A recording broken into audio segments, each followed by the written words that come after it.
నరులు ఆశ కలిగి యెహోవా అనుగ్రహించు రక్షణ కొరకు ఓపికతో కనిపెట్టుట మంచిది.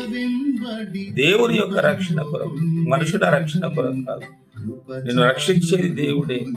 ఆయన రక్షణ కొరకు నీవేం చేయాలంటే ఆయన అనుగ్రహించే రక్షణ కొరకు ఓపికతో కనిపెట్టుట మంచిదని భక్తుడు రాస్తున్నాడు.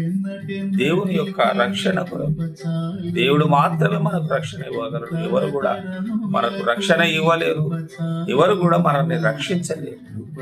రక్షణ ఇచ్చేది దేవుడే, రక్షించేది కూడా దేవాది దేవుడే. కాబట్టి మరి రక్షణ కొరకు మనం ఓపిక చాలా అవసరం, చాలా ఓపిక అవసరం.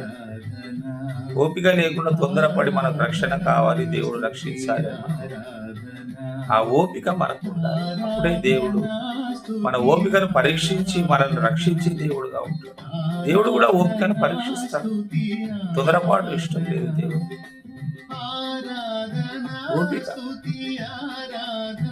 ఓపిక అనేది తగ్గుదలకు నిదర్శనం.